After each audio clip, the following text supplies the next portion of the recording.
ಈಗ ಸುದ್ದಿಗಳ ವಿವರ. ಮೊದಲಿಗೆ ಒಂದು ಬಿಗ್ ಬ್ರೇಕಿಂಗ್ ನ್ಯೂಸ್ ಬರ್ತಾ ಇದೆ, ಬನ್ನಿ ನೋಡೋಣ.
ಶಿವಮೊಗ್ಗ ವೃತ್ತದ ಮುಖ್ಯ ಅರಣ್ಯ ಸಂರಕ್ಷಣಾಧಿಕಾರಿ ಕೆಟಿ ಹನುಮಂತಪ್ಪ ವಿರುದ್ಧ ಕರ್ನಾಟಕ ಗ್ರಾಮೀಣ ಮೂಲಭೂತ ಸೌಕರ್ಯ ಅಭಿವೃದ್ಧಿ ನಿಗಮದ ಅಧ್ಯಕ್ಷ ಹಾಗೂ ಭದ್ರಾವತಿ ಕ್ಷೇತ್ರದ ಶಾಸಕ ಬಿಕೆ ಸಂಗಮೇಶ್ವರ್ ಅವರು ಪತ್ರ ಬರೆದು ತನಿಖೆ ನಡೆಸಿ ಶಿಸ್ತು ಕ್ರಮ ಕೈಗೊಳ್ಳುವಂತೆ ಒತ್ತಾಯಿಸಿದ್ದಾರೆ.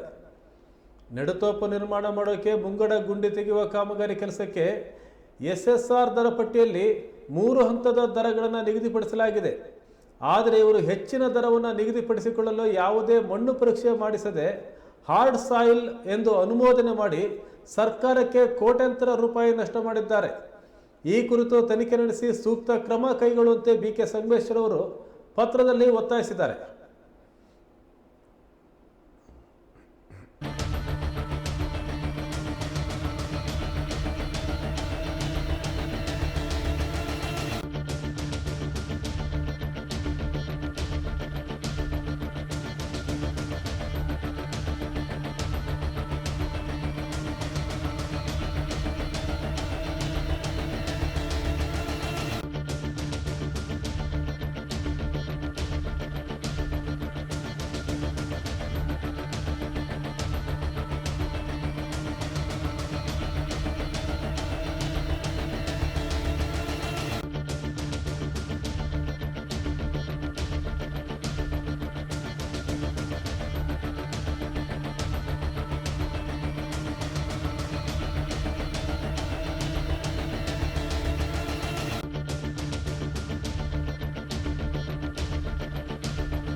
ಭದ್ರಾವತಿ ಕ್ಷೇತ್ರದ ಶಾಸಕ ಸಂಗಮೇಶ್ವರ ಅವರು ಶಿವಮೊಗ್ಗ ಸರ್ಕಲ್ ಮುಖ್ಯ ಅರಣ್ಯ ಸಂರಕ್ಷಣಾಧಿಕಾರಿ ವಿರುದ್ಧ ಒಂದು ಪತ್ರವನ್ನು ಬರೆದಿದ್ದಾರೆ. ಹಗರಣ ನಡೆದಿದೆ, ತನಿಖೆ ನಡೆಸಿ ಅಂತ ಹೇಳಿ ಅವರು ಈ ಪತ್ರವನ್ನು ಬರೆದಿದ್ದಾರೆ ಸರ್ಕಾರಕ್ಕೆ. ಏನಾಗಿದೆ ಅಂದರೆ, ನೆಡುತೋಪು ನಿರ್ಮಾಣ ಮಾಡೋಕ್ಕೆ ಮುಂಗಡ ಗುಂಡಿ ತೆಗಿಬೇಕಿತ್ತು. ಈ ಕಾಮಗಾರಿ ಕೆಲಸಕ್ಕೆ SSR ದರ ಪಟ್ಟಿಯಲ್ಲಿ 3 ಹಂತದ ದರ ನಿಗದಿಪಡಿಸಲಾಗಿದೆ. ಹೆಚ್ಚಿನ ದರ ನಿಗದಿಪಡಿಸಿಕೊಳ್ಳೋಕೆ ಮಣ್ಣು ಪರೀಕ್ಷೆ ಮಾಡಬೇಕು. ಹಾರ್ಡ್ ಸಾಯಿಲ್ ಅಂತ ಇದ್ರೆ ಆ ಗುಂಡಿನ ತೆಗಿಲಿಕ್ಕೆ ಹೆಚ್ಚು ಶ್ರಮ ಬೇಕಾಗುತ್ತೆ, ಹೆಚ್ಚು ಕೆಲಸ ಆಗುತ್ತೆ. ಅದಕ್ಕೆ ಹೆಚ್ಚು ದರ ನಮೂದು ಮಾಡಬಹುದು. ಆದರೆ ಮುಖ್ಯ ಅರಣ್ಯ ಸಂರಕ್ಷಣಾಧಿಕಾರಿಗಳು ಸರ್ಕಾರಕ್ಕೆ ಕೋಟ್ಯಾಂತರ ರೂಪಾಯಿ ನಷ್ಟ ಮಾಡಬೇಕು ಅಂತಾನೆ ಹಾರ್ಡ್ ಸಾಯಿಲ್ ಮಣ್ಣು ಪರೀಕ್ಷೆನೇ ಮಾಡಿಲ್ಲ, ಹಾರ್ಡ್ ಸಾಯಿಲ್ ಅಂತ ಅನುಮೋದನೆ ಮಾಡಿ ಸರ್ಕಾರಕ್ಕೆ ನಷ್ಟ ಮಾಡಿದ್ದಾರೆ ಅಂತ ಶಾಸಕ BK ಸಂಗಮೇಶ್ವರ ಅವರು ಪತ್ರ ಬರೆದಿದ್ದಾರೆ. ಈ ಕುರಿತು ತನಿಖೆ ನಡೆಸಿ ಕ್ರಮ ತಗೋಬೇಕು ಅಂತಲೂ ಸಹ BK ಸಂಗಮೇಶ್ವರ ಅವರು ಪತ್ರದಲ್ಲಿ ಒತ್ತಾಯವನ್ನು ಮಾಡಿದ್ದಾರೆ.